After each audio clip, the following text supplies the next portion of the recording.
Someone special was born today. HBD. Happy birthday to Kule Aris. 12th of September is your day. Enjoy. Ta ló tún wà ń tọ́ílẹ̀tì báyìí ẹ́? Wọ́n máa jẹ́ kéèyàn yàgbẹ́sẹ̀ láti bí 1 hour láti bí wákàtí kan. Ó dẹ̀ lè ju ṣúkú Emeka lọ àbí òun ló máa ń gbin báyìí àbí?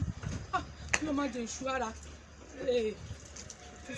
Ẹ máa dáhùn àwọn oúnjẹ gúdú jẹ ara, wọ́n tún ti lọ jẹ́ igúnnugún. Bàbá Kàmọ́, ẹ̀yin tú ni. Mr. Alájẹranjú. Tó bá mẹni tó ń ṣọjọ́ ìbílẹ̀ ni òní ní kí n má jẹun. Kúnlé Aris. Adé sọ fún yín. Bàbá Gabriel. Wo bàbá Láìdé. Bàbá Daniel ó ṣe gudugudu méje kó dẹ̀ máa wo èmi láyà yanjú hàn ọlájẹ̀bọ́kọ̀ ó ní bínú sínú ọjọ́ láti jẹ́ wélé bẹ́ẹ̀. Àti mo ti ń bẹ̀ máa jẹ́. Ṣòro de yẹn serve yourself ni wọ́n ṣe.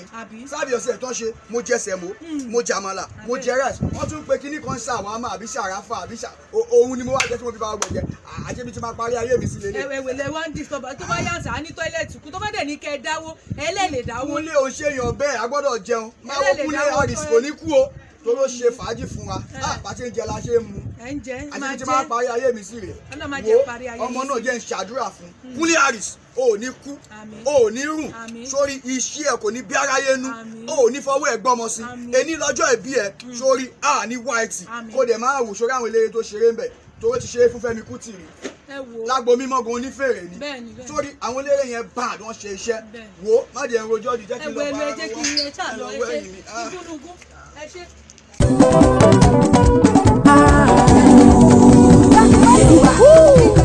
wish you happy birthday.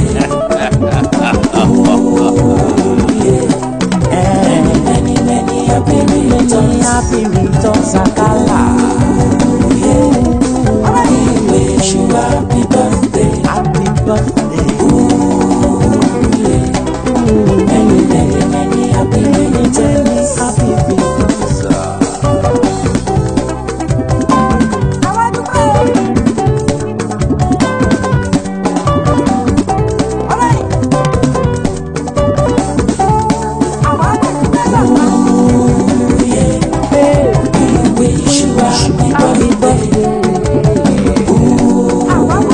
Ọlọ́lá mi bá ta many happy returns. We wish you happy birthday. happy birthday. Many happy returns.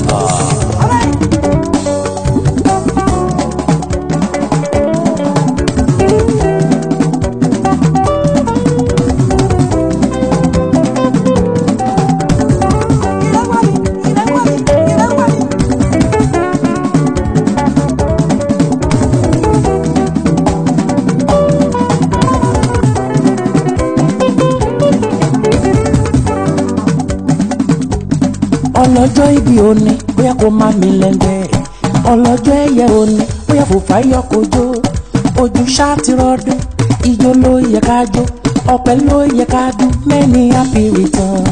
Ọlọ́jọ́ ìbí òní bóyá má mi lẹ́ngbẹ́ ọlọ́jọ́ ẹ̀yẹ òní bóyá kó fàyọ kojó ojú ṣáàtì rọdún ọpẹ́ ló yẹ ká dún ijó